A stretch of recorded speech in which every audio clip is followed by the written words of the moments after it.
Bueno, yo voy a presentar la charla. Buenas tardes a todos y a todas, ya casi buenas noches. Bienvenidos a este encuentro virtual, donde vamos a tratar el tema de la regulación y la promoción del teletrabajo, con motivo de la aprobación en la Cámara de Diputados del proyecto el pasado 25 de junio.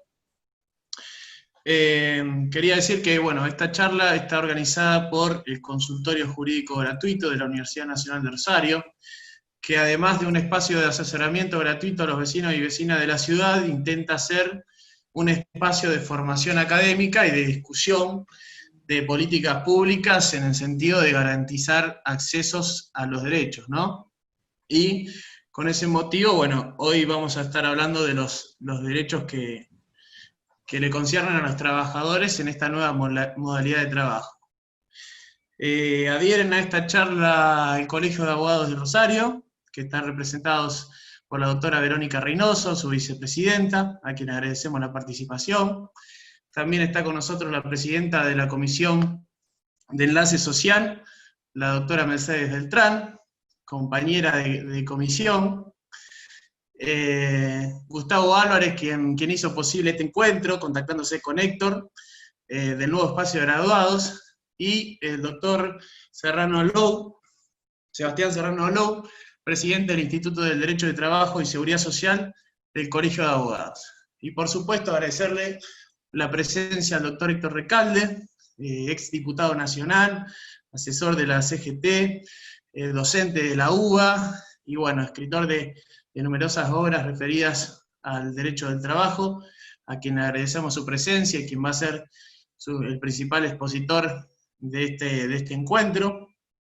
Algunos datos a tener en cuenta. Yo estuve viendo un poco lo que fue la Comisión de Legislación del Trabajo en el tratamiento del proyecto. Me pareció muy bueno que hayan participado en primer lugar las centrales sindicales y los gremios de telecomunicaciones e informáticos, ya que estamos discutiendo y avanzando sobre una regulación que tiene que ver con sus derechos. Me parece algo muy positivo que hayan sido escuchados en primer lugar.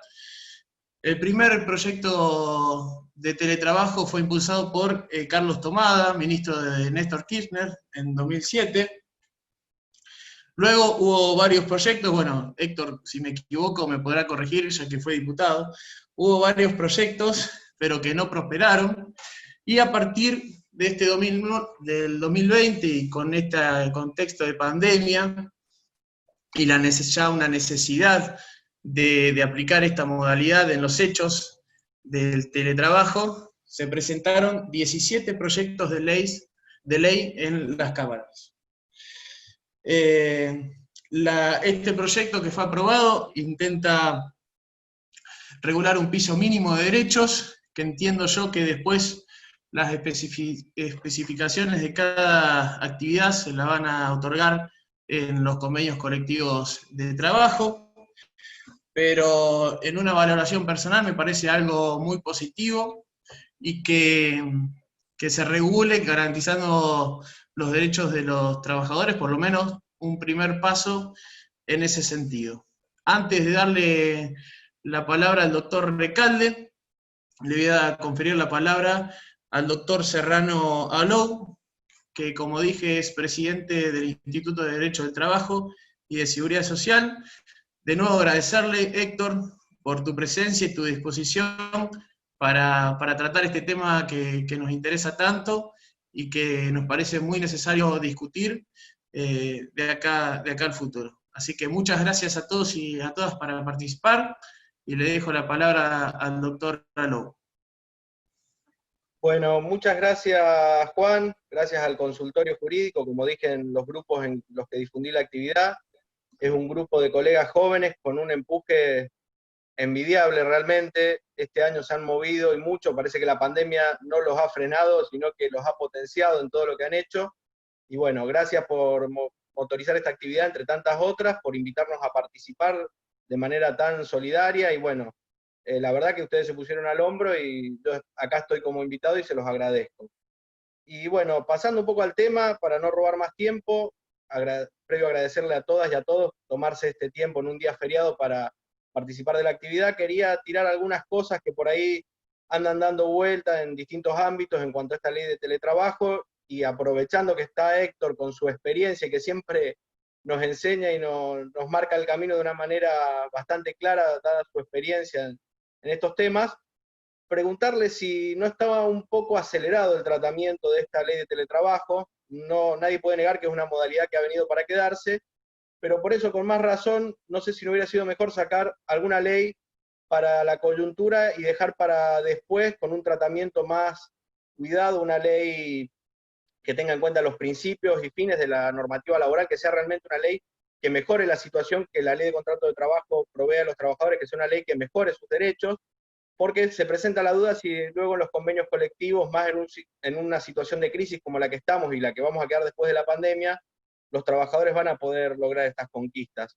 Y entre otras cosas, yo lo escuchaba el día de antes de ayer a Héctor en una actividad por el Día del Abogado Laboralista, y algo deslizaba sobre la voluntariedad del trabajador para entrar a este sistema, a esta modalidad laboral, más hoy que cualquier trabajo se agarra y se aferra como el náufrago al madero. Y bueno, si esta voluntad está bien tratada, el tema de la aceptación, y sobre todo en una cuestión fundamental, la posibilidad de revertir esta decisión una vez adoptada, y cuándo la puede revertir, y si es igual para todos los trabajadores esta posibilidad de revertirla.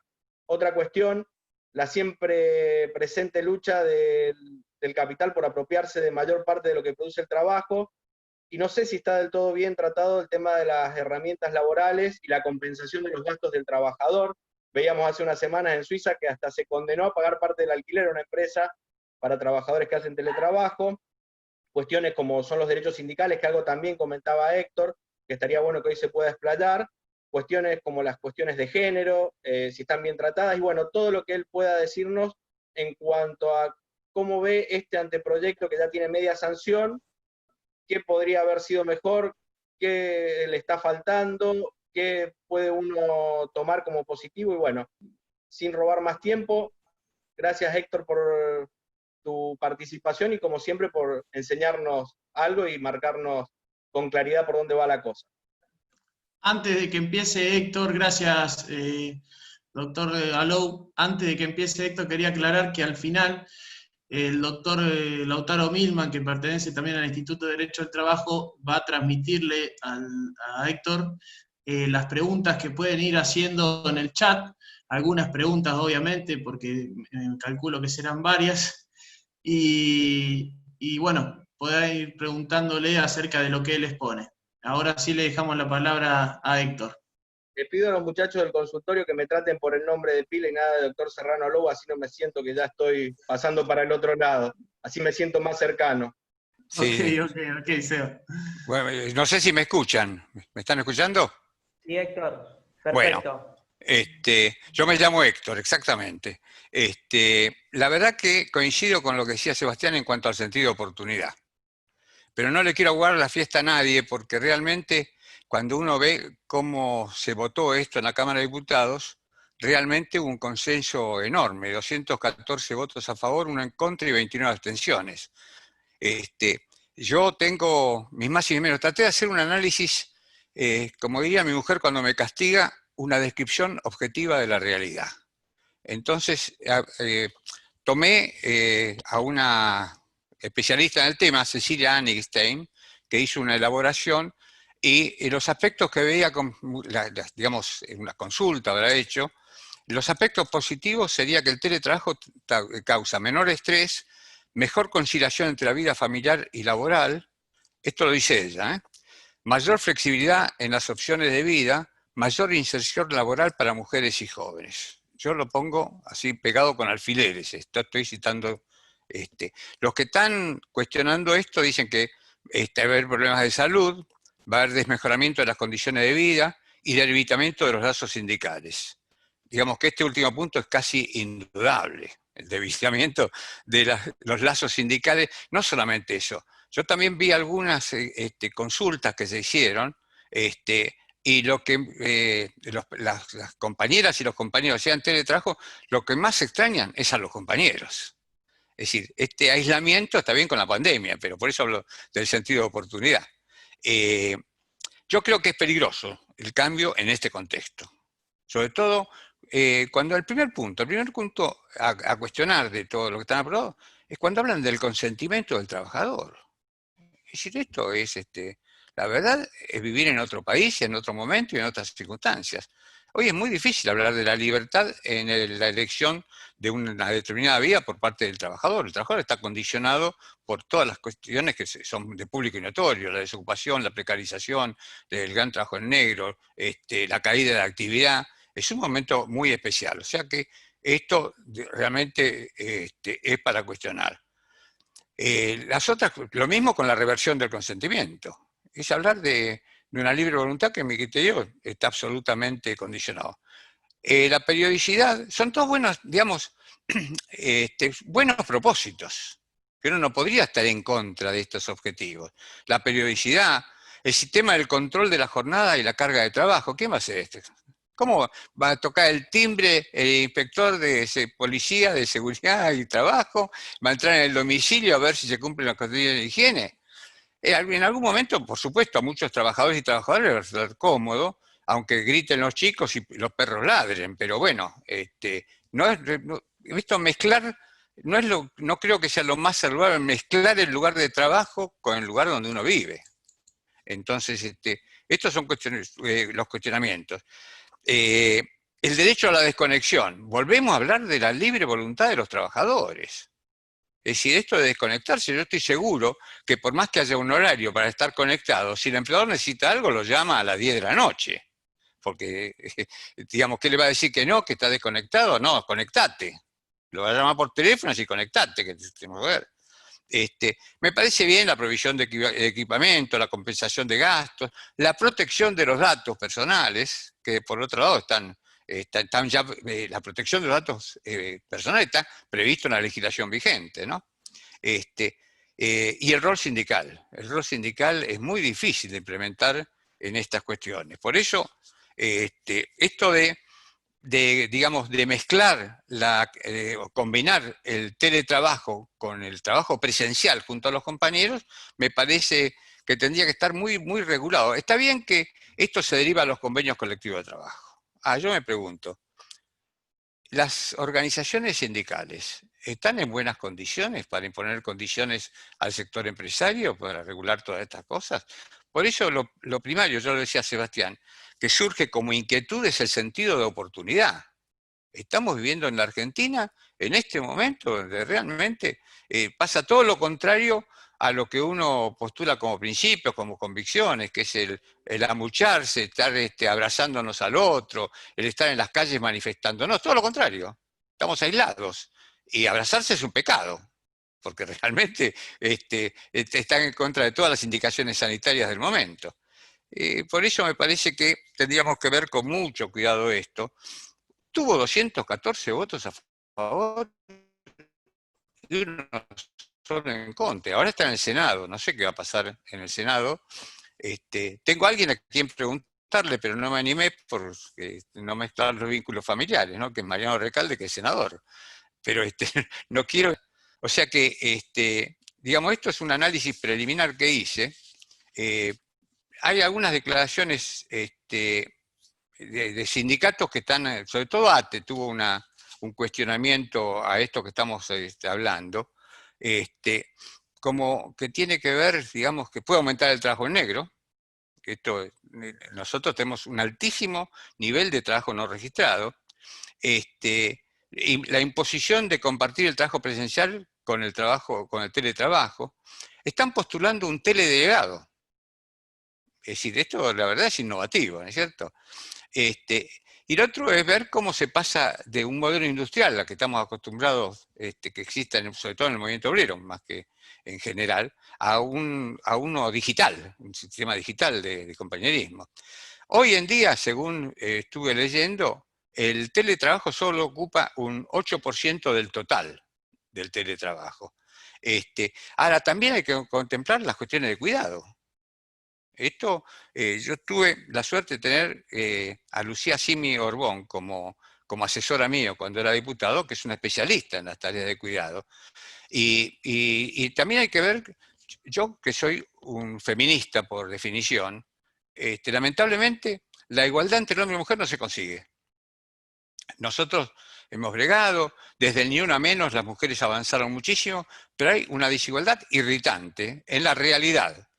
Hoy, de acuerdo a algunas encuestas, las mujeres están percibiendo un 26% menos de ingresos que los varones. Entonces, yo diría que esto, como hablaba Eduardo Galeano de la utopía, hay que seguir caminando, pero no vamos a lograr nunca la igualdad entre el hombre y la mujer, aunque sea un objetivo ideal para perseguir. Tenemos que avanzar en este camino tal vez un poco utópico, pero bueno, ir jalonando conquistas también. Hace un siglo que uno hubiera pensado que hoy existe, por lo menos, esta igualdad normativa. Entonces, no abandonar, digamos, estas convicciones, estos principios, no bajar los brazos, pero la verdad, esto de trabajar en la misma mesa donde uno come con la familia, tampoco me resulta, me parece una invasión al ámbito familiar. Y esto es una cosa que uno tiene que cuidar, es decir, alguien decía que un italiano, que la pietra angolare de la sociedad es la familia, pero la familia en el buen sentido, no el de la mafia, ¿no? En esto me caben las generales de la ley, diría Macri, pero bueno, estas son algunas consideraciones que me parece que tenemos que ir analizando, pero fundamentalmente esto, como lo decía Sebastián al principio, tiene que ser un largo debate, no puede ser que ya haya salido de la Cámara de Diputados. Que me perdonen las compañeras diputadas y los compañeros diputados que votaron esto, creo que habría que darle un más largo alcance, porque lo moderno es lo nuevo, no lo bueno. Entonces, digamos que hay una distancia. Yo digo, para dar un ejemplo coloquial, ni hay que romper las máquinas, ni hay que marearse con las luces del centro. Entonces me parece que hay que buscar el equilibrio, que es la cosa más difícil de hallar en la vida, ¿no? Así que bueno, esto no quiero ser más charlatán que lo que he sido hasta ahora. Así pueden hacer preguntas, compartir con las compañeras y los compañeros que están en el panel. Estoy a disposición. Así que Juan, dispone de mí.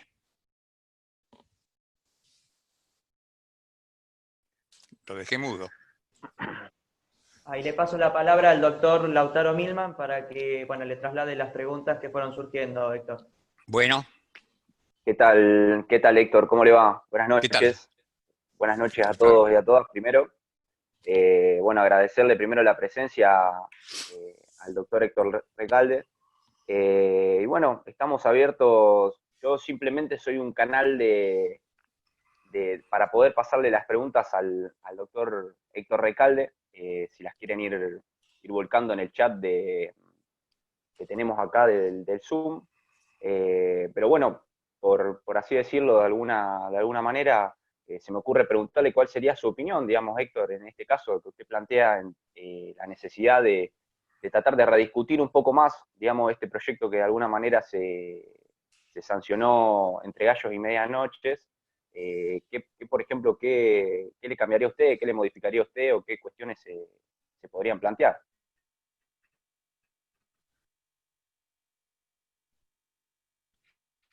Sí, yo lo haría participativo. Quería darle largas, digamos, porque por el sentido de oportunidad que hablamos de salir de pandemia, porque estamos en una situación de emergencia, una situación que se supone, y ojalá sea lo antes posible, de la que vamos a salir. Me parece que hubo algún apresuramiento, por eso hablamos del 8%, ¿no es cierto?, que dicen las encuestas. Y un colega nuestro francés, que además era novelista, Anatole France, decía que muchas veces la libertad esclaviza y la regulación libera. Y esto, en el ámbito del derecho de trabajo, es así. Si nosotros dejáramos a la libertad de contratación al empleador con el trabajador, estaríamos en el horno. Así que es buena la regulación estatal. Hablo,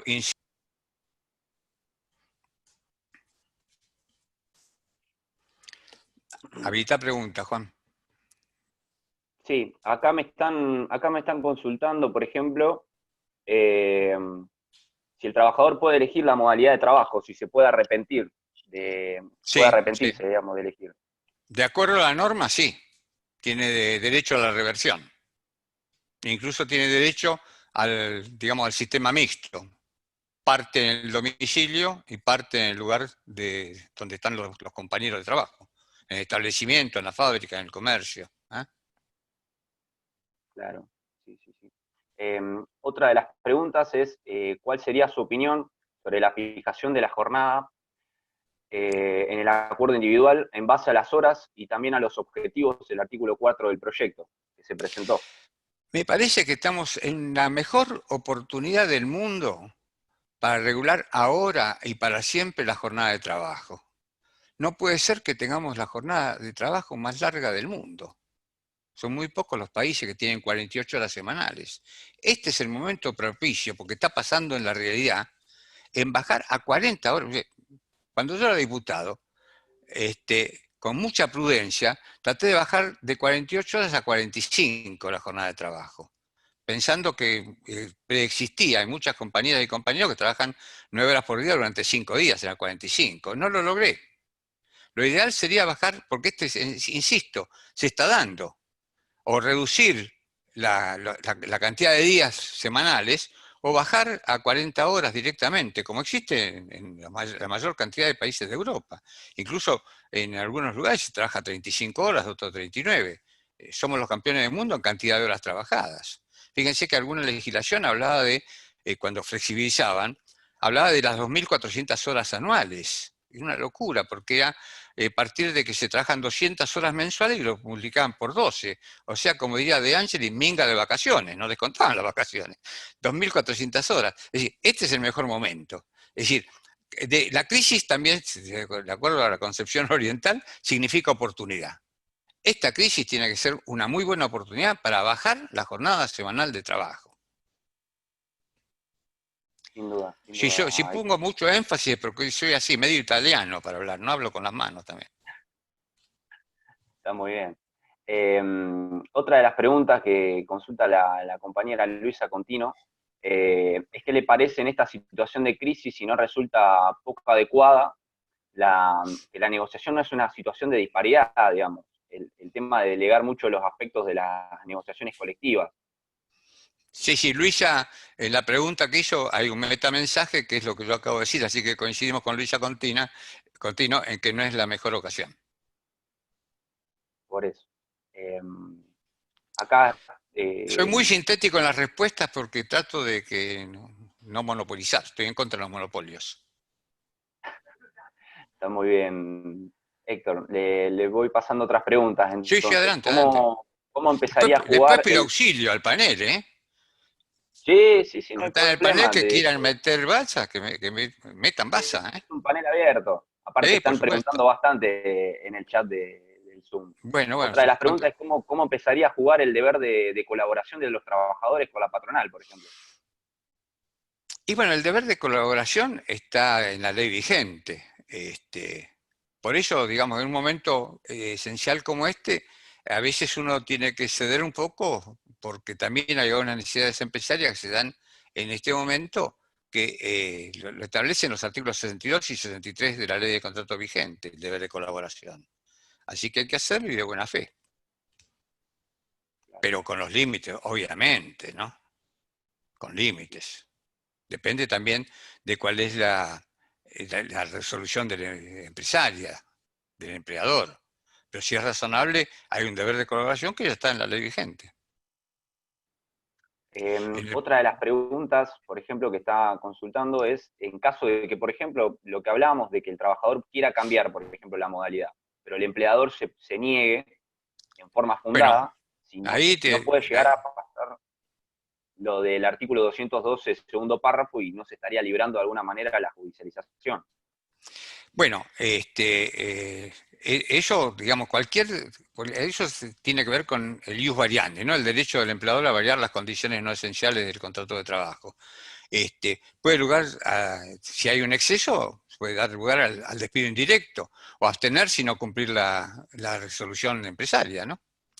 Y lo que pasa es que uno trata de mantener el empleo, tratando de que, digamos, el derecho empleado a la dirección del trabajo tengan límites y respeten los derechos esenciales del trabajador y sean razonables, ¿no? Es decir, hay que ver cada caso concreto para dar una respuesta, ¿no? Sin duda, Estos son, sin duda. lo que hablo son reglas generales. Después, en cada caso concreto, analizamos la razonabilidad, el sentido de oportunidad, el exceso o no. Después ya son cuestiones patológicas propias de la práctica, digamos. Sí, sí, o no patológicas. Seamos Ahí, objetivos. ¿cuál sería, Yo cuál sería? igual yo, supongo que todos lo imaginan, pero como diría el poeta Mario Benedetti, soy parcial, incurablemente parcial. Yo desde que me recibí hace muchísimos años, solo defendí a los trabajadores y a las organizaciones sindicales. Jamás defendí a un empleador, o sea que soy muy parcial. Había un juez de trabajo de primera instancia en la Capital Federal hace muchísimos años, Héctor Genú se llamaba, que yo le daba trabajos que escribía, se lo daba para que me los corrigiera, y él lo corrigía, tenía la maldad de corregirlo con un lápiz rojo. Eso, mi trabajo parecía que sufrieran varicela, porque están tan marcados de rojo. Bueno, él lo que decía es que éramos los abogados tuertos, que veíamos la realidad del contrato de trabajo con un solo ojo, con el ojo con la vista del trabajador. Y en el fondo tenía razón, pero yo me enorgullezco de haber hecho eso, ¿no? Porque lo hacía por convicción. Digamos que uno es un privilegiado si tiene, si trabaja en lo que le gusta, en su vocación. Y si además tiene una familia feliz, está hecho. Que es lo que me pasa a mí. Sin duda, sin duda. Están dando una lección de vida también, Héctor, con este mensaje que estás Y a dejando. esta altura de la vida, uno vuelca experiencia, digamos, ¿no? Por supuesto. Pero Y con mucho respeto. otra de las... Otra de las cosas importantes, perdón la interrupción, es no pensarse No, no hay dueño de la problema. verdad absoluta. A mí me gusta confrontar ideas y pensamientos, jamás descalifico a nadie. Tengo buena relación con quienes piensan diametralmente distinto. Me parece que eso enriquece incluso el propio pensamiento, ¿no? Cuando uno advierte que está cometiendo un error porque el interlocutor se lo señaló, y bueno, en buena hora, aunque mastique bronca, dando cuenta que está equivocado, sirve para después. Sin duda, sin duda. Otra de las consultas es, ¿cuál sería su opinión sobre el impacto psicológico que implica este tipo de formas de trabajo? ¿Y cuál cree que debería ser el rol de las ART? Si no sería oportuno una modificación en la ley de ART que, por ejemplo, incluya las enfermedades psicológicas no nomencladas. Sí. Bueno, esto, como el título de una película, tiene que ver con la sensatez y los sentimientos. Acá se mezcla la sensatez con los sentimientos que uno tiene para contestar la primera parte de la pregunta. Y segundo, habría que revisar todo el sistema de las aseguradoras de riesgo de trabajo, pues es un sistema de lucro. Y la verdad que tratándose de la salud de los trabajadores, esta mezcla de la seguridad con el lucro son absolutamente incompatibles. Yo vengo sosteniendo desde que se sancionó la primera ley. Me ha costado, ¿no es cierto?, estas discusiones. Yo he llegado a votar, y esto hasta en contra de alguna resolución de mi propio bloque, allá por el año 2012. Por supuesto que hablé con el presidente del bloque, que era Agustín Rossi en ese momento, le expliqué que yo no podía acompañar la sanción de esa ley, se lo conté a Tomada también, que era ministro de Trabajo en ese momento, y hice un dictamen propio. Es decir, siempre, digamos, yo soy muy negociador, yo siempre suelo decir, y que me perdonen los compañeros y las compañeras laboralistas, que los laboralistas podemos no saber derecho, pero sabemos conciliar. Pero tiene sus límites la conciliación. Entonces, a veces uno tiene que pararse de manos, como diría el gaucho, ¿no? Claro. El límite son las convicciones propias, digamos. Exactamente. Y siendo muy respetuoso, ¿eh? Siendo muy Por respetuoso. supuesto. Por eso cito esta actitud, que fue un par de veces a mano tuve. Bueno, otra de las preguntas que también plantea el doctor Serrano Tuve Alou. muchas ocasiones para disentir con mi bloque. Sí, sí. Sí, Disculpe, pasa que se me cortaba no justito escucho, ¿eh? y pensé que había terminado, doctor Héctor. Acá pregunta el doctor Serrano Alou, si la rebaja de jornada en este caso No, no tiene, está bien, a lo mejor ya... si la rebaja de jornada en este caso no tiene relación con la actividad de los ¿Lo telemarketers. tiene? No, si no tiene relación con la actividad de los telemarketers, que usted había presentado un proyecto para bajar la jornada en esa actividad. Sí, bueno, pero tiene que ver con, en este momento la rebaja de jornada tiene que ver con todos los trabajadores, no importa la actividad que tengan. Es decir, Claro. ampliar a todo el colectivo laboral la rebaja de la jornada. Pero insisto, es decimonónico hablar de 48 horas semanales. Es una antigüedad.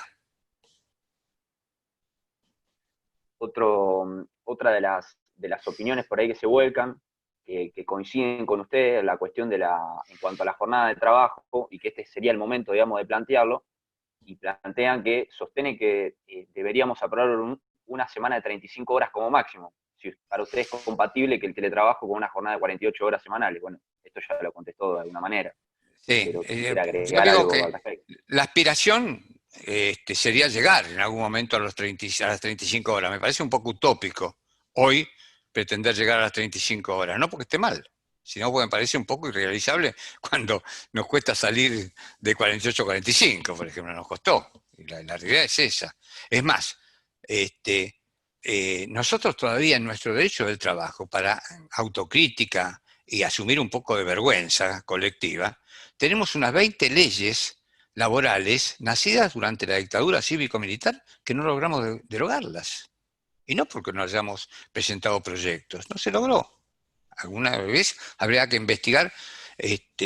Yo quiero, si no sale entre nosotros, les puedo comentar algo, pero que sea prudente y no salga de este círculo. Acá, Héctor. Yo tomando 5 o 6 leyes, me puse a hacer un trabajo que copiaba uno que había hecho un amigo mío y compañero de secundario, de abogado, Carlos Laforgue, que era una especie de quién es quién. Tomé 5 leyes ejemplares, por ejemplo, quién votó los fondos buitres a favor, y la verdad que no lo publiqué. Porque en vez de un millón de amigos, iba a tener 1 millón de enemigos. Entonces decidí que no era políticamente correcto publicarlo. Pero bueno, después cada uno se hace cargo de lo que hizo y cómo votó. Esta pregunta con respecto a la jornada de trabajo la había hecho el doctor Jorge Elizondo. También Jorge abogado Elizondo. laboralista. Sí, Rosario. Saludos Sí. a Jorge Elizondo, de paso. Otra de las preguntas es con relación a la fijación de objetivos en el régimen de jornada. Dice, si acaso la jornada no es el número de horas y los objetivos son para la remuneración. Digamos. Habría una discordancia ahí. Digamos que en este momento la reducción de la jornada no tendría que tener ninguna variación en la remuneración. Es el momento propicio. Porque hoy en día se están pagando salarios y no se trabaja. Claro. En algunos sectores. Quiere decir que se puede.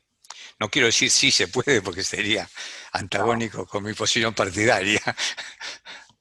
Nos trae malos recuerdos. Bueno, a mí no, porque a mí Macri me puso una medallita. Cuando dijo que era el líder de la mafia de los laboralistas, ¿no? Así que sí. Bueno, es casi un honor, digamos, viniendo por eso me puso una medalla. Viene. Sí, tal cual. Otra de las preguntas, sin ningún derecho por ley y todo al convenio, teniendo en cuenta el contexto de las organizaciones gremiales, ¿se entendería como una especie de flexibilización laboral? Digamos, otra vez insisto con el sentido de oportunidad. Es bueno que los convenios colectivos de trabajo regulen derechos para los trabajadores, pero la naturaleza jurídica del convenio colectivo, y esto tuvo mucho que ver cuando alguien intentó terminar con la ultraactividad de los convenios colectivos. En realidad el convenio colectivo es la lucha del sindicato que lo suscribe en toda su historia. Y el tema es ir avanzando en la conquista de derechos y de condiciones de trabajo. No se puede utilizar el convenio colectivo como un instrumento para flexibilizar la relación, para conculcar derechos o disminuir conquistas. La esencia, y además, yo creo que un convenio colectivo que lo haga sería inconstitucional. Artículo 75, inciso 19 de la Constitución Nacional y aparte el 14 bis, ¿no? Y con respecto Ahora al tema de la... van a decir que promuevo la industria del juicio, pero no es así. No, no. Esto queda acá entre nosotros, Héctor.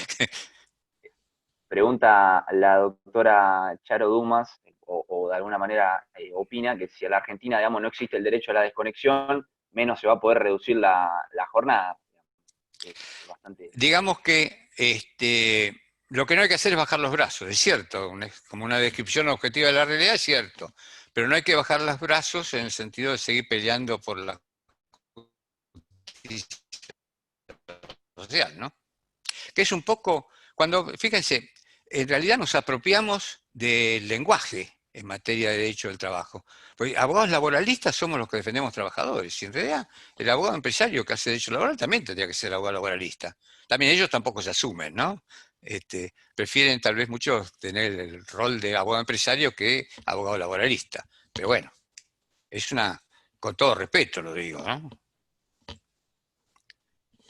Pregunta Julio Barroso del Sindicato Químico de San Lorenzo, si no es conveniente también bajar la edad jubilatoria a los 55 o a los 60 en esta nueva normalidad, a partir de que a los 60 ya serían, digamos, grupo de riesgo, y hoy muchos empleadores se quejan por tener que pagar remuneraciones a quienes no asisten. Sí, en realidad coincido totalmente, que habría que bajar para todo el mundo a 60, es decir, para la mujer a los 55. Y es una discriminación positiva esta que estoy planteando. Y a los hombres 60. Y después vamos viendo algunas actividades, por ejemplo, en los servicios públicos, en una época se jubilaban los hombres a los 55 años, ¿no? Pero no soy un especialista en previsión social. Otra de las preguntas que consulta Claudia es cómo regulás el trabajo si el empleador es el Estado y no tenés horas.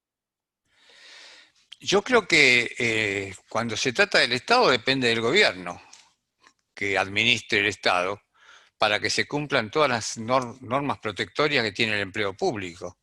Entre ellos, la verdad que la estabilidad propia en el empleo público está absolutamente desvirtuada por una serie de contratos que nacieron hace muchísimos años, no es culpa de Alberto y Cristina, ¿no? Hace muchos años que preexisten.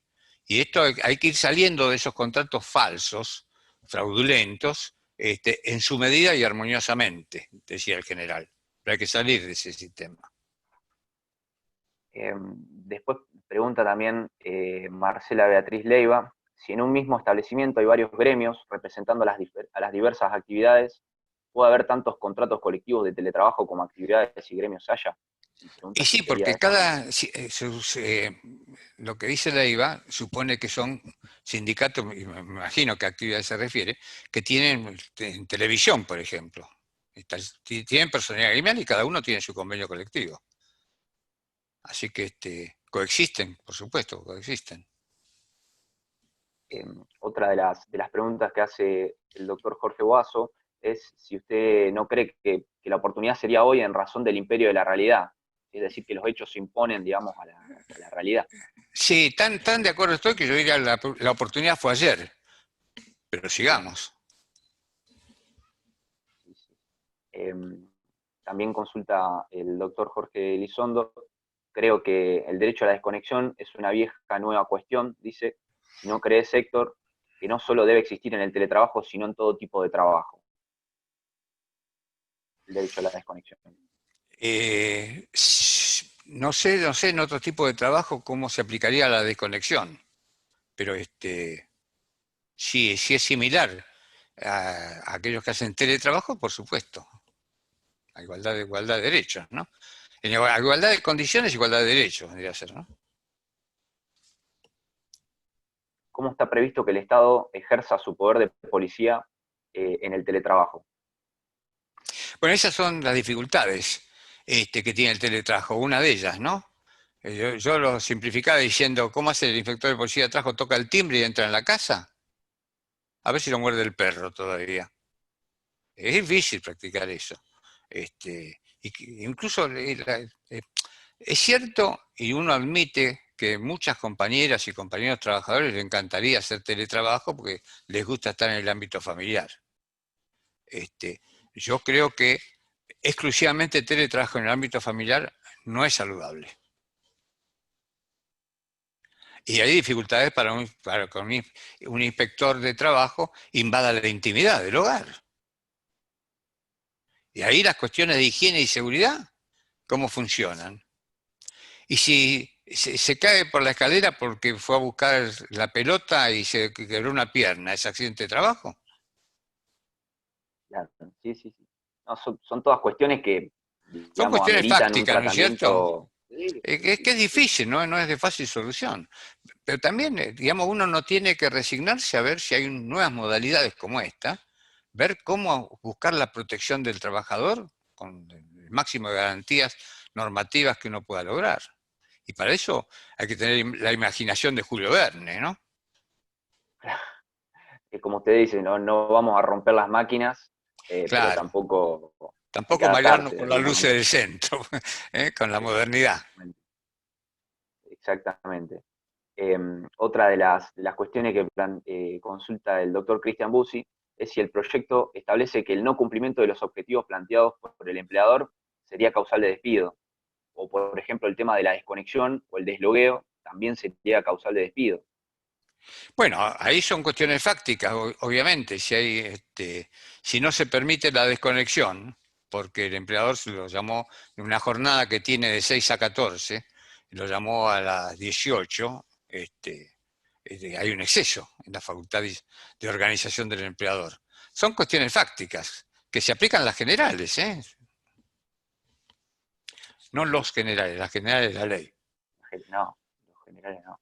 Eh, pero otra de las preguntas que hace la doctora María Valeria Recalde es el Bueno, caso, por ejemplo, de los maestros, que tuvieron que gastar dinero de su bolsillo para adaptar sus clases, digamos, a la modalidad virtual, y los empleadores no le reconocen este gasto. ¿Cómo se haría para el caso del reintegro si no les reconocen justificando la imposibilidad económica, por ejemplo, con salarios adeudados? Por ejemplo? bueno, en principio hay que reivindicar el rol del sindicato. Si son maestros particulares, se las adopta, si no, se las etera.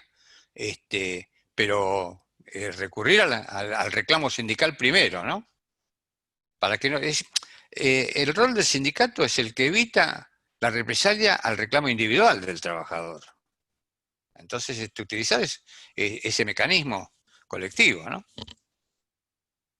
Eh, otra de las preguntas que hace la doctora Liliana Ojo, Coronel. perdón, Sí, sí, sí, el no hay que hace problema. la pregunta y no está de acuerdo con mi respuesta, que la cuestione, ¿eh? De eso se No, sin trata. duda. Pasa que hay, realmente, Héctor, hay tantos mensajes que trato de leerle las No, no, preguntas no. Yo puntuales hasta, por ahí. yo hasta mañana a las 11:30 de la mañana tengo tiempo. Listo, listo, seguimos entonces. No hay Digamos. problema. Total, es muy interesante lo que dice. ¿Qué incidencia tendría este proyecto, por ejemplo, en materia previsional? Consulta la doctora Liliana Coronel. Yo no soy experto en derecho previsional, entonces no me gustaría contestar algo que no es materia de mi especialidad. Seguro meto la pata. Así que lamento no contestar. No hay problema, no hay problema. Otra de las consultas, si usted está de acuerdo con una regulación especial o solo con la ley de contrato de trabajo para el teletrabajo. No, la característica, la modalidad que tiene, hay todo un capítulo en la ley de contrato de trabajo sobre modalidades, trabajo por equipo, trabajo nocturno, etcétera, etcétera, que podría ser una regulación específica para el teletrabajo, no estoy en contra. De que hay que ver también, insisto, cómo se regule y el sentido de oportunidad. Hoy día no tocaría nada, hoy día. Trataría de, le voy a contar una anécdota personal. Ahora que mi mujer está escuchando va a decir otra vez lo mismo, pero no importa. Bueno. Yo Pero nosotros estuve no la escuchamos. en mi sí, pero yo sí, yo después sí. Tuve el privilegio de estar en Madrid, reunido con el general Perón en 3 o 4 ocasiones, allá por medio de la década del 60. Y le pregunté, yo era mucho más joven que ahora, ¿no? Se imaginan. Le pregunté para él cuál era la mejor ley laboral y me dijo la que haga cumplir las leyes vigentes. Y es una realidad. Es decir, hay un divorcio entre la norma y la realidad. Si no, no habría precarización, no habría trabajo en negro, no habría tantas dicotomías. Que siempre es sabio el general. De eso ninguna duda. No. impresionante. Consulta el doctor Mariano Natale, ¿qué opinión le merece si el teletrabajo debería ser no toda la semana en el hogar, o sea, poder ir intercalando el trabajo presencial con el trabajo a distancia? Sí, sí, hay algunas posiciones en ese sentido. Esto me parece una buena medida. Si mezclar un poco, haría menos cuestionable el teletrabajo. Caerían algunas razones de cuestionamiento del teletrabajo. Claro, claro, claro. También, bueno, vuelven a consultar de alguna manera si el derecho a la desconexión no tendría que aplicarse de alguna manera también a los trabajadores presenciales, que es algo también de lo que usted ya ha hablado. Así que vamos a continuar con otra de las Sí, consultas. por supuesto, por supuesto. Por supuesto, habría que aplicar. Si el trabajador presencial, si mezcla con el teletrabajo, tiene derecho a desconexión. Pero no sé cómo se desconecta alguien que trabaja en un establecimiento 8 horas por día. ¿Cómo se desconecta? En los 15 minutos de refrigerio, media hora de Claro, almuerzo, no sé. claro, claro. ¿Qué Pero digamos, opinión? principio de primacía de la realidad, ¿no? Sí, no, sin duda, sin duda. Héctor. Es como usted dice, digamos, la cuestión en los hechos es complicado, obviamente, poder plasmarlo. Claro, claro. Por eso en el derecho del trabajo es trascendental el principio de primacía de la realidad. Sin duda, sin duda. Eh, Otra de las consultas es qué opinión tiene de las reducciones salariales por acuerdo colectivo, sin conformidad del trabajador, y si sería viable tratándose de afecciones de derechos individuales. Se refiere a la Violan, cuestión de los acuerdos de la son ilegales e inconstitucionales, porque violan el artículo 12 de la Ley de Contrato de Trabajo, y ahí tuve algo que ver con la irrenunciabilidad, ¿no? Sí, sí, sí. ¿Y cómo imagina las formas en las relaciones sindicales? ¿Cómo imagina una acción de medida gremial directa, por ejemplo? Pregunta la doctora Costa. El derecho de huelga y demás medidas legítimas de acción sindical está regulado por la Constitución y por la ley. Así que es una de las facultades que tienen las organizaciones sindicales. Y por ejemplo, en estos tiempos de pandemia y de aislamiento, ¿cómo Bueno, pueden llevarse adelante? el sentido de oportunidad, hacer una huelga cuando no hay trabajo es hacer un favor al empleador, cuando no hay actividad. Son situaciones fácticas, ¿no es cierto? El principio, en primer lugar, digamos que es insólito que en un conjunto de normas como es el derecho, en este caso el derecho del trabajo, exista una facultad para hacer daño.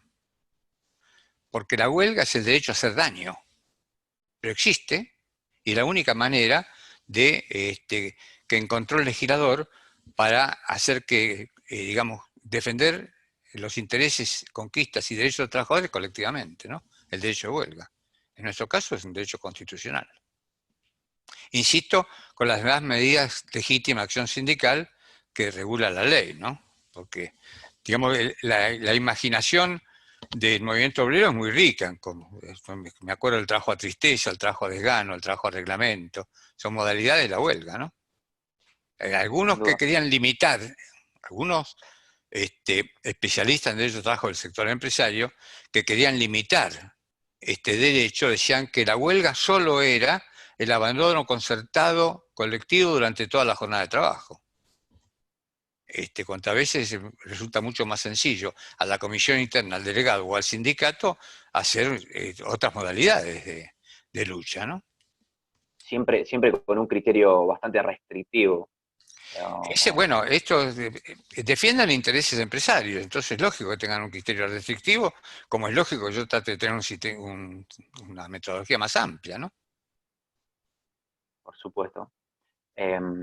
Otra de las preguntas que consulta el doctor Serrano Low, si el trabajador tiene que rendir cuenta de sus gastos para que el empleador se los compense. ¿No sería hora de que el empleador muestre sus libros para ver cuánto se ahorra en gastos de establecimiento, mobiliario y herramientas de trabajo para repartirlo a los Sí, trabajadores?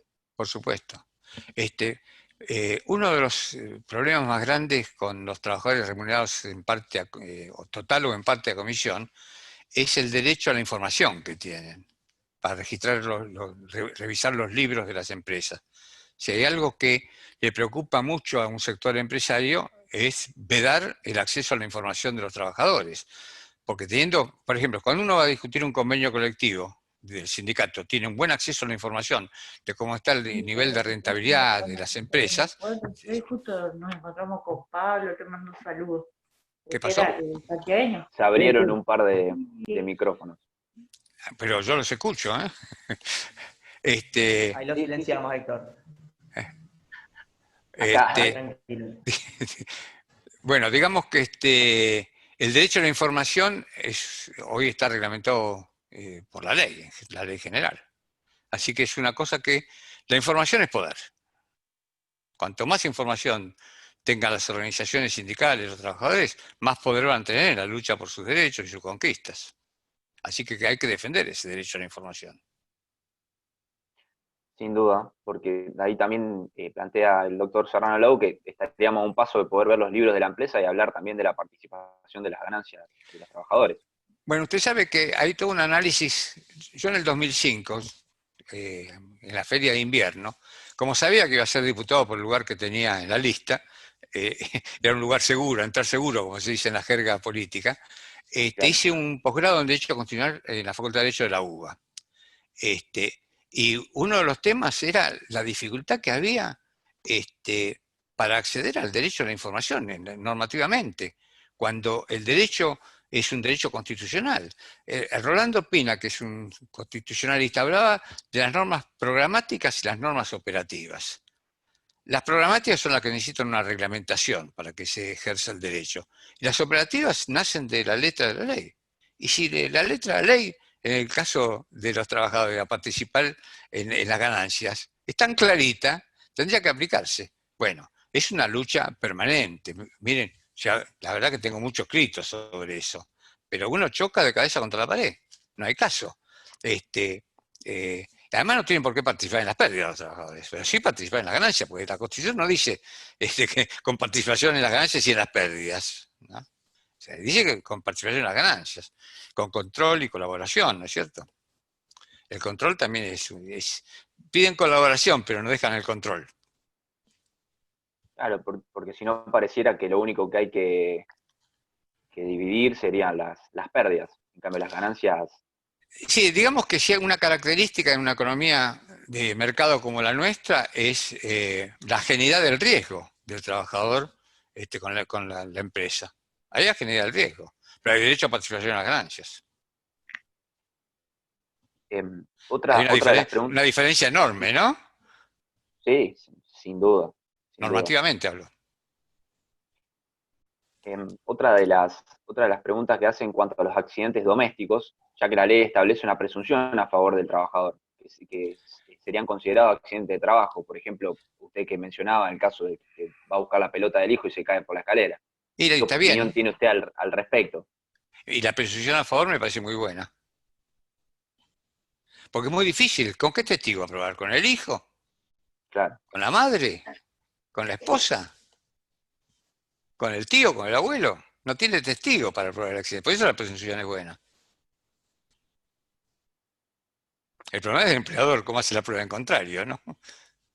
No le va a gustar esa. Salvo que haya un problema conyugal o una diferencia familiar, es difícil que encuentre el problema en contrario, para ser objetivo, ¿no? Otra de las preguntas que hace el doctor Paoloni es... Pero perdón, le termino la pregunta anterior. El artículo 9 establece el indubio, no solo en la prueba, sino en la interpretación de la norma. Ese fue un proyecto mío, que le amplió la duda a la norma también. Así que se aplicaría en este caso de la pregunta, ¿no? Sin duda, Héctor. Otra de las preguntas es, ¿a qué causa atribuye usted que solo ATE, el gremio ATE, haya observado la sanción en diputado del proyecto de teletrabajo? Y la verdad que sería, no podría contestar por qué no hubo una participación más activa de los sindicatos. Mejor la U yo no la conozco. Leí lo de ATE porque salió publicado, pero no soy dueño de toda la información. A lo mejor hay otros sindicatos que se playaron y yo no vi. Plantea la doctora Charo Dumas, si la rapidez en regular esta nueva modalidad se olvida de la necesidad de prever la protección del derecho a la privacidad del trabajador y de su familia, y además de muchas enfermedades laborales que genera este tipo de trabajos, como las ergonómicas, las psicológicas y tantas otras. El estrés es una de ellas, ¿no? Esto está entre los datos que recogí. El estrés es una cosa que se da en este ámbito y en esta especialidad, esta característica, esta modalidad del teletrabajo, ¿no? Otra de las preguntas es si usted ve un sentido de la oportunidad para reflotar el proyecto de participación de las ganancias en este contexto de muchos empleadores, lo que usted venía explayándose antes. Yo creo que todos los derechos que se reclaman, que son posibles de reclamo, tienen que ser cotidianos. Por supuesto que hay oportunidades de mayor fortaleza del sindicalismo y otra de menor fortaleza. Pareciera no ser el mejor momento, ¿no? O tal vez sí, depende de lo que se reclame. Yo con la jornada digo que es el mejor momento. Porque la realidad está demostrando cómo se puede, trabajando menos. Incluso hay una ley económica que habla de la utilidad o el rendimiento decreciente. Obviamente un trabajador que trabaja 12 horas, la productividad de ese trabajador es muy inferior que si trabajara 7, 8 o 9. Entonces, a veces uno reclama a cierto sector de empresarios que dejen un poco la ideologización y la necesidad de maximizar la rentabilidad y utilicen la inteligencia, ¿no? Es decir, menos avidez y más inteligencia porque, digamos, este tema de la reducción de la jornada aumenta la productividad. Está absolutamente demostrado en el mundo entero. Entonces, eso le quería agregar. Hay otros países en el mundo que lo están llevando adelante también. Claro. Por ejemplo, creo que Japón había sido uno de los países que había sí, y Francia también. Hay muchos, los países nórdicos, países que se trabajan 4 días por semana. Claro. Otra de las preguntas es si en esta era informática el control estatal puede darse también por medios informáticos. Por ejemplo, establecida la jornada laboral, se implementa algún sistema de bloqueo informático de acceso al sistema de parte del trabajador fuera de la jornada laboral, y si estos sistemas de bloqueo deben ser autorizados y supervisados por el Ministerio de Trabajo y los sindicatos.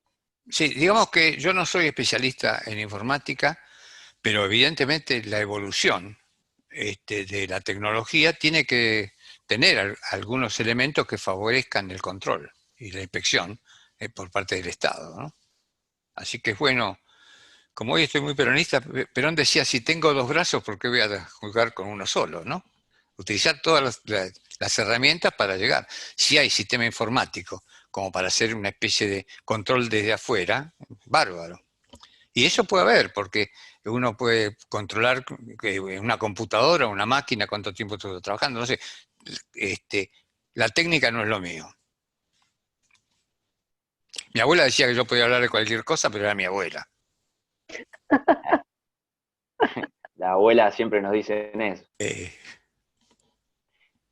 Pero le manda también un saludo el doctor Luis Rafaeli, dice un saludo a Héctor Recalde, un batallador incansable y talentoso por la defensa de los derechos sociales.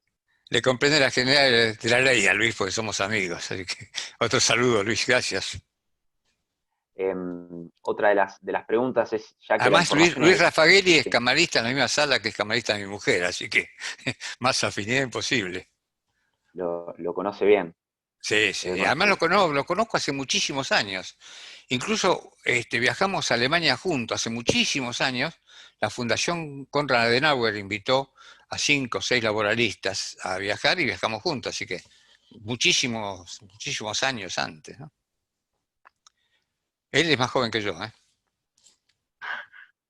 Vale la aclaración, entonces. Otra de las preguntas es, ya que la información es esencial para la democratización en todos los ámbitos, incluido el de las empresas, ¿qué tanto le cuesta a los empleadores? Por eso quieren, entre otras cosas, el despido libre. ¿No sería regresivo que después de la pandemia se dé una protección al trabajador frente al despido menor a la del artículo 329, Sí. que tiene basamento en el bloque de constitucionalidad? Es tal cual lo que están diciendo. Yo tenía, no lo tengo acá al alcance de Serrano mi Low, mano, sí, a Sebastián. Hay un artículo muy ilustrativo que escribió, no lo tengo acá, lo escribió Julián de Diego en La Nación, hará 2 semanas más o menos, donde explica cuáles son los planes flexibilizadores. Y el fondo de desempleo, que sustituye a la indemnización por despido, es uno de los desideratum que recorren, lo mismo que el banco de horas para terminar con la limitación de la jornada, a poner un banco de horas, fondo de desempleo y otras exquisiteces, ¿no?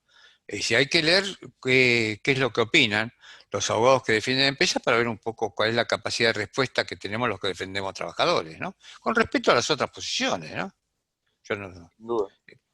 digamos que no, personalmente me puedo encontrar a tomar un café con Julián de Diego o con Funes de Rioja, ¿no? No tengo ningún drama, cada uno sabe qué intereses representa, ¿no? Al contrario, es como usted decía, que también nos permite tener una visión mucho más amplia y no tan sesgada. Y el optimismo de poder convencerlos también. También, siempre. Sí, sí, Otra de las consultas que hace el doctor Julio Barroso es si en la primacía de la realidad se promueve compartir pérdidas, como así también pareciera que la única propiedad privada defendible es la de Vicentín. Dice, los que defendemos la propiedad privada de los trabajadores somos vistos como mafiosos por los mismos de siempre. Tal cual.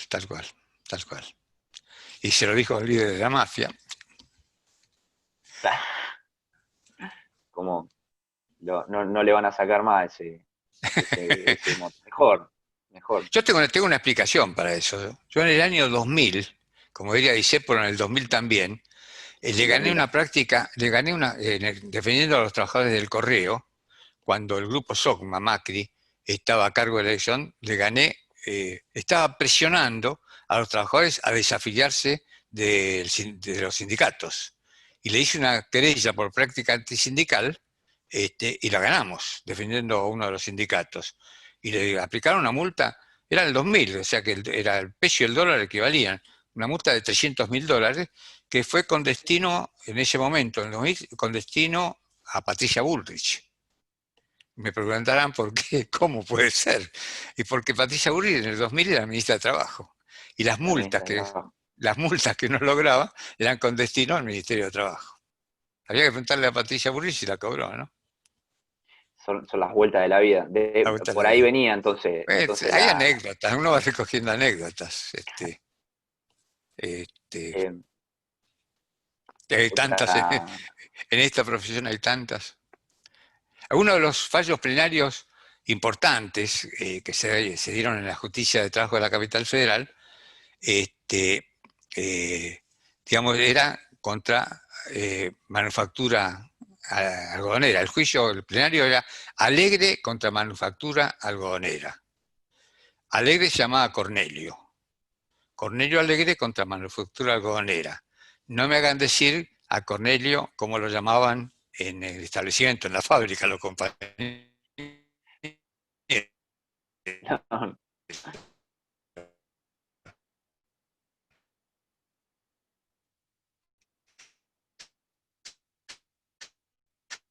No le decían Cornelio. No. Lo decían lo que en un fardo.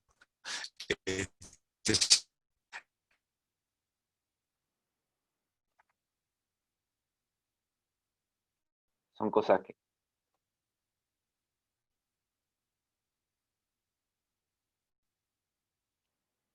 ¿Se escucha?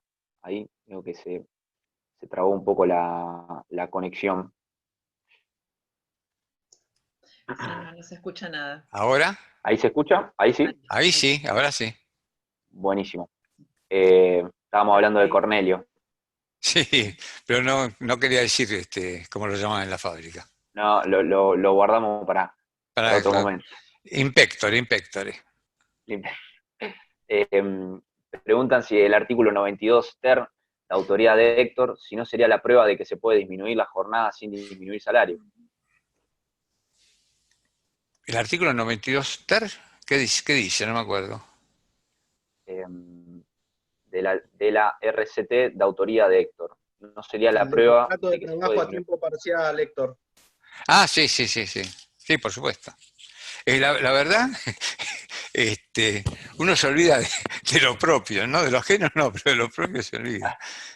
Tuve digamos que hay una treintena de proyectos de ley que se sancionaron. Yo quedé insatisfecho porque, primero por no haber derogado toda la legislación de la dictadura. A mí me tocó escribir en 1983 parte de la plataforma de mi parcialidad política del PJ, en 1983. Y una de las cosas que se escribió en esa plataforma electoral era que si ganaba el peronismo, había que derogar toda la legislación laboral de la dictadura cívico-militar y después empezar con la normalidad republicana y democrática. Perdimos. No ganamos. No sé si lo hubiéramos logrado si ganábamos también, pero bueno. También consulta el doctor Bernardo Galeazzi, en realidad hace una especie de mención de cuántas faltas es Héctor en la Cámara de Diputados o la de Senadores, obviamente. La gente te extraña también en las sesiones. No, pero la verdad que tenemos, tanto en la Cámara de Diputados como en la Cámara de Senadores, compañeras y compañeros que son absolutamente extraordinarios en la defensa de los principios, los derechos, las convicciones. La verdad que no, ya está, 12 años fueron. Pero bueno, dejaste un legado importante también en la Cámara. Y eso lo va a decir la historia. Somos muy contemporáneos para decir eso. Consulta a la doctora Marcela Leiva, que también debe insistirse en las leyes a derogar que quedaron en la dictadura cívico-militar. No hay que dejar espacio sin retirar tales pedidos. Seguro, sí, yo las tengo por ahí, son 20. Son 20 disposiciones que hay que derogarlas. Con una sola ley se droga. Y a otra cosa, ¿no? Claro. Pero hay que tenerlo como un objetivo a perseguir. Ojalá se logre, ¿no? Lautaro, otra de la... disculpe, sí. Héctor, ¿queda alguna otra pregunta más por responder o ya han sido evacuadas todas las dudas? No, hay un par de comentarios en línea con lo que venimos hablando, pero si alguien quiere hacer alguna consulta más, no hay problema. Sí, yo estoy a disposición, ¿eh? Este teletrabajo me encanta. Dice que te quieren ver como ministro de Trabajo de la Nación. No, ni ebrio ni dormido. ¿Qué opinión tenés sobre el proyecto de estatuto para trabajadores de aplicaciones? Si es oportuno teniendo presente que ya se encontrarían incluidos dentro de la ley de contrato de trabajo. Digamos, la base para cualquiera de estos compañeros y compañeras que están haciendo esta nueva modalidad es la ley de contrato de trabajo. Sé que hubo algunos intentos, creo que en el Ministerio de Trabajo hubo una comisión de 3 compañeros laboralistas, creo que Topet, Ferrari, y Eduardo Álvarez, que fue procurador, que trataron de hacer una reglamentación. Yo no la vi, no la conocí, pero tuvo algunos cuestionamientos.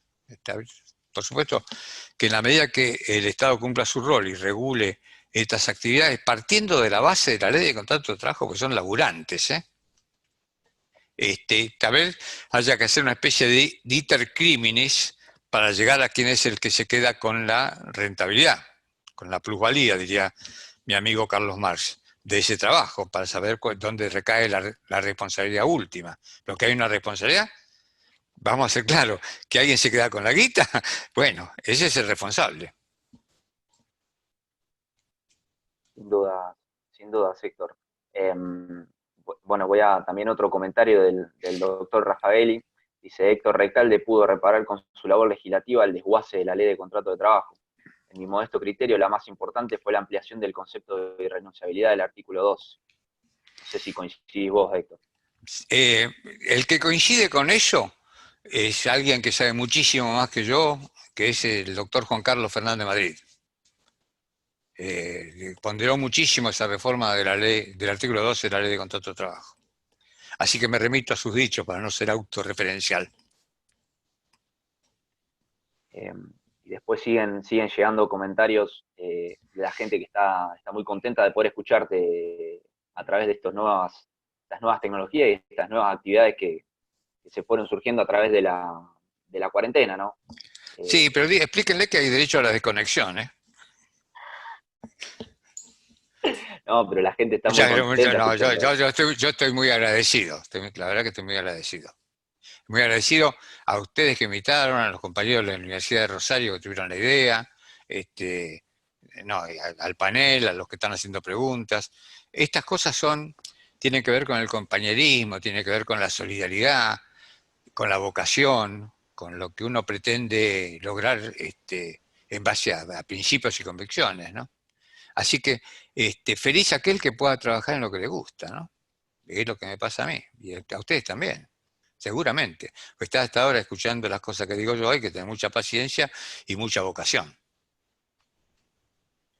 No, por supuesto. Y además, un feriado, digamos, a esta hora, pero esto también lo que permite la tecnología, ¿no? Que podamos conectarnos a esta hora, que podamos escucharte a vos, Héctor, en estos momentos, es muy importante, digamos, también para...